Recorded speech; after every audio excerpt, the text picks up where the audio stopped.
Bismillahirrahmanirrahim. Wa yu'maru mumayyizu bihalis sab'in. Anak kecil yang sudah kepada taraf tamyiz, sudah mencapai umur 7 tahun secara sempurna, maka wajib bagi orang tuanya untuk memerintahkan sholat. Dusoban dakarun au unsa, entah anak kecil tersebut laki-laki ataupun perempuan, yang dinamakan dengan tamyiz bi an-nusara ya'kulu wa yashrabu wa yastanji wahdahu. Anak kecil tersebut sudah bisa makan sendiri, minum sendiri, cebok sendiri, maka bagi anak kecil tersebut wajib diperintahkan sholat. Ayajibu ala kulin min abawaihi, maksudnya wajib kepada salah satu kedua orang tuanya, entah ibunya ataupun bapaknya, untuk memerintahkan sholat kepada si anak kecil tersebut. Wa in ala, walaupun sampai ke atasnya, kaki nini, aki nini, sampai ke atasnya wajib memerintahkan sholat kepada si anak kecil tersebut. Sumal wasi, ataupun orang yang mendapati wasiat untuk mengurusi anak tersebut seperti yang ada di panti asuhan, maka orang-orang tersebut wajib untuk memerintahkan sholat kepada anak yang sudah berumur 7 tahun, yang sudah mencapai kepada taraf tamyiz. Wa ala maliki rokik, ataupun kepada orang yang memiliki rokik, sayyid namanya. Ketika seseorang memiliki abid namanya sayyid, maka bagi sayyid wajib memerintahkan sholat kepada abidnya. Ayamu robiha, wajib-wajib tersebut untuk memerintahkan sholat, ayat sholati walau kodoan, walaupun sholatnya tersebut sholatnya kodo. Misalkan si anak kecil tersebut sholat subuhnya ketinggalan, maka wajib bagi orang tuanya untuk memerintahkan mengkodok sholat tersebut. Lisabin aibada sabi minasinin, maksudnya ketika anak kecil tersebut sudah berumur 7 tahun secara sempurna, ingda tamamiha, maksudnya sudah umur tahun secara sempurna. Wa in mayaza qoblaha, walaupun si anak kecil tersebut tamyiznya sebelum umur 7 tahun. Namun wayam bagi ma'asi gotil amri tahdid, bagi orang tuanya, bagi orang yang mengurusi si anak kecil tersebut, wayam bagi disunahkan ma'asi gotil amri wa tahdid, memerintah sholat tersebut dengan perintah menakut-nakutinya. Misalkan kata orang tuanya, jika kamu tidak melaksanakan sholat maka kamu akan masuk neraka. Nah, jadi harus ada segat tamrid, harus ada segat tahdid. Memerintah sholat tapi dengan menakut-nakutinya. Wa yudrabu darban ghairu mubarih wujuban mimman dzukira alaiha li asrin, jika anak kecil tersebut sudah berumur 10 tahun tapi tidak mau melaksanakan sholat, maka konsekuensinya yudrabu, harus dipukul. Namun pukulannya darban ghairu mubarih, pukulan tersebut pukulan yang tidak menyakitkan. Wujuban mimman dzukira, wajib bagi si anak kecil yang sudah berumur 10 tahun tapi tidak mau melaksanakan sholat, maka wajib dipukul. Ayat tarki walau kodoan, walaupun si anak kecil tersebut meninggalkan kodok. Autaro kak syarton min surutiha, ataupun ya memang anak kecil tersebut melaksanakan sholat tapi tidak mau memenuhi syarat-syarat sholat, diantaranya wudhu. Nah, mau sholat tapi tidak mau berwudu, maka anak kecil tersebut ya harus dipukul, tapi pukulannya ghairu mubarih, yang tidak menyakitkan. Jangan sampai mukul wajah, tapi yang dipukul kaki. Ayabada stigmaliha, maksudnya sudah berumur 10 tahun. Li hadis sahih, karena ada landasan hadis sahih. Kata Kangjeng Nabi, murru sobiya bisolah ida balagha sab'a sinin wa ida balagha asyra sinin fadribuhu 'alaiha. Jadi kata Kangjeng Nabi, perintahkanlah anak kecil untuk melaksanakan sholat ketika umur 7 tahun. Dan ketika sudah berumur 10 tahun, maka pukullah anak tersebut. Jadi ketika anak kecil sudah berumur 7 tahun, maka bagi orang tuanya wajib memerintahkan sholat. Tapi jika si anak kecil tersebut sudah berumur 10 tahun tidak mau melaksanakan sholat, maka wajib bagi orang tuanya untuk memukul. Tapi pukulannya ghairu mubarih, tidak sampai menyakitkan, yang dipukul kaki. Kasaumin atokohu fa inahu yumaru bihalis abin wa yudrabu alaiha li ashrin kasolat. Nanti seperti halnya kewajiban memerintahkan puasa. Jadi memerintah sholat sama halnya kewajiban memerintah puasa. Yang dimaksudkan, maka anak tersebut diperintahkan untuk melaksanakannya ketika berumur 7 tahun dan dipukul saat meninggalkannya ketika berumur 10 tahun. Jadi jika anak kecil tersebut sudah berumur 70 tahun, maka wajib bagi orang tuanya untuk memerintahkan puasa. Namun jika anak kecil tersebut sudah berumur 10 tahun tapi tidak mau melaksanakan puasa, maka wajib bagi orang tuanya untuk memukul. Namun pukulan tersebut ghairu mubaris, yang tidak sampai menyakitkan, yang tidak sampai membahayakan. Wa hikmatu dalika tamyiz alal ibadah liyata'awwadaha. Jadi hikmah dari hal tersebut adalah melatih untuk melaksanakan ibadah anak, agar anak kecil tersebut terbiasa melaksanakan ibadah. Jadi hikmah memerintah anak kecil dari umur 7 tahun memukul anak kecil yang sudah berumur 10 tahun, hikmahnya supaya membiasakan beribadah. Pala yatsrukaha, supaya agar si anak kecil tersebut tidak sampai meninggalkan sholat. Wa bahasal adro'i fikini sogirin kafin natoko bisyahadatain anahu yu'maru nadban bisolah wa saumi. Namun menurut Imam Adro'i pernah membahas permasalahan anak kecil, budak anak kecil kafir yang mampu mengucapkan 2 kalimat syahadat, sunnah diperintahkan sholat, sunnah diperintahkan puasa. Jadi jika anak kecil kafir yang bisa mengucapkan 2 kalimat syahadat, anak kecil kafir tersebut mengucapkan 2 kalimat syahadat, maka wajib untuk memerintahkan sholat kepada anak kecil tersebut. Alaihima min ghairi dorbin liya'lipal khobar.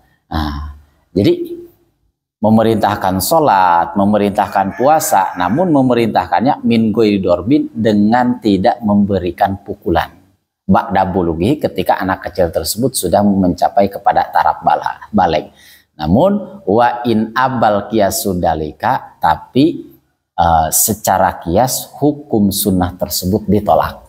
Jadi ditolak secara hukum secara kias hukum permasalahan tadi ditolak. Maksudnya ketika anak kecil kafir yang bisa mengucapkan 2 kalimat syahadat diperintah untuk melaksanakan sholat, diperintah untuk melaksanakan puasa, menurut kaul yang lain hukum tersebut ya menurut kias ditolak.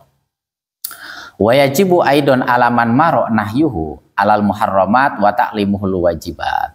Wajib pula bagi seseorang tersebut, bagi orang tuanya ataupun sampai ke atasnya, aidon alaman maro nahyu anil muharramat, wajib mencegah anak tersebut dari melakukan perkara-perkara yang diharamkan seperti mencuri ataupun misalkan perkara-perkara yang haram lainnya. Maka wajib bagi orang tuanya mencegah anak tersebut untuk melaksanakan keharaman. Wa ta'limul wajibat, wajib bagi kedua orang tuanya ataupun yang lainnya yang diwajibkan untuk mengurusi anak tersebut, wajib ta'limul wajibat, memberi pelajaran-pelajaran yang wajib seperti pelajaran wudhu, sholat, pelajaran-pelajaran yang wajib lainnya. Wa nahwiha min sari min sairi saro itu zohiroti walau sunnatan kasiwak wa amruhu bidalika, walaupun perkara tersebut perkara sunnah seperti hukumnya bersiwak, maka hukum bersiwak dan hukum-hukum sunnah yang lainnya wajib diperintahkan, wajib diberi pelajaran, diberi pengarahan kepada si anak kecil tersebut. Wala yantahi wujuban man maro alaman maro ila bibulughihi rosyidan wa ujratu ta'limihi dalika kal Qur'an wal adzab bi malihi tsumma ala abihi tsumma ala ummihi. Kewajiban yang telah lewat pada orang-orang tersebut, maksudnya orang tua, kecuali anak tersebut telah mencapai kepada taraf baligh yang sudah dalam keadaan pandai.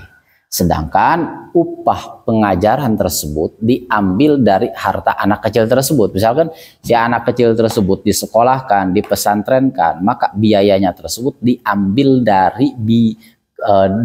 dari harta si anak kecil tersebut. Jika memang sudah mempunyai harta. Seperti Al-Quran wal adab, mempelajari Al-Quran, mempelajari adab bimalihi, nanti biaya belajar Al-Quran, biaya belajar adab yaitu diambil dari harta si anak kecil tersebut. Summa ala abi, jika si anak kecil tersebut tidak mempunyai harta, maka diambil dari harta salah satu kedua orang tuanya, entah ibu ataupun bapaknya. Summa ala umihi, summa ala abihi, jika si anak kecil tersebut tidak mempunyai harta, maka dibiayai oleh bapaknya. Summa ala umihi, jika si bapaknya tidak mempunyai harta, maka diambil dari harta ibunya. Jadi yang pertama, jika si anak kecil tersebut belajar, diambil biaya belajarnya dari si anak kecil. Jika anak kecil tidak mempunyai harta, maka yang harus membiayai yaitu ayahnya. Jika ayahnya tidak mempunyai harta, maka yang harus membiayai belajar Al-Quran, belajar adab, belajar wajib-wajib yang lainnya yaitu ibunya. Tambihun dakaro sam'ani fi jaujatin sogirin dahta abawa ini ana wujuba maro alaihima pajauzu wa qadiyatuhu wujuba dorbiha. Jadi tambihun, satu peringatan, Imam Sam'ani mempermasalahkan di dalam masalah istri yang masih kecil. Istri yang masih kecil, misalkan si perempuan tersebut umur 7 tahun sudah menikah, maka wajib memerintahkan, yang wajib memerintah sholat si istri tersebut yaitu kedua orang tuanya. Fazawaz, kemudian suaminya. Jika orang tuanya tidak ada, maka yang wajib memerintahkan sholat kepada si istri yang masih kecil tersebut yaitu suaminya. Jadi, jika wanita menikah umur 7 tahun sudah menikah, umur 7 tahun sudah menikah, maka yang wajib memerintahkan sholatnya yaitu abawaihi, salah satu dari orang tuanya, entah ibunya ataupun bapaknya. Ataupun pazauz, kemudian suaminya yang wajib memerintahkan sholat kepada si istri tersebut. Wa qadiyatu wujuban darbiha walau fil kabirati soroha jamalu islam fil biri. Lalu jika si istri tersebut sudah mencapai umur 10 tahun tapi tidak mau melaksanakan sholat, maka wajib bagi kedua orang tuanya, maka wajib kepada suaminya untuk memukulnya, tapi pukulannya ghairu mubarih, yang tidak sampai menyakitkan, yang tidak sampai membahayakan. Qala saykhuna, guru kita mengatakan bahwa zahirun ilam yakhsha nusujan wa atlaqa zarkasin nadba. Hal itu jelas namun jika tidak ditakutkan terjadinya nusuj. Namun wa atlaqa zarkasin nadba, sedangkan menurut Imam Jarkasi memutlakan hukumnya adalah sunnah. Wa awal wajibin hatta ala amri bis salat kama qalu alal abai summa alaman marho ta'limuhu ayil mumayyiz. Awal hal yang wajib sampai pada kewajiban memerintahkan sholat seperti yang telah disampaikan, yaitu yang disampaikan oleh para ulama kepada ayahnya, kemudian kepada orang-orang yang telah disebutkan. Jadi wajib kepada orang tua, jika tidak ada orang tua kepada aki nini, ataupun misalkan kepada orang yang mendapat wasiati, ataupun misalkan kepada sayyidnya, wajib untuk memerintahkan sholat. Ana nabiyana Muhammadan sallallahu alaihi wasallam, sesungguhnya nabi kita Muhammad sallallahu alaihi wasallam bu Isa bimakata, nabi kita diutus di negara Makkah. Wa wulida biha, nabi kita Nabi Muhammad dilahirkan di negara Makkah. Wa dufina bil Madinah, nabi kita Nabi Muhammad yaitu dikuburkan di kota Madinah. Wa mata biha, dan Nabi Muhammad nabi kita meninggalnya di kota Madinah. Wallahu a'lam bishawab.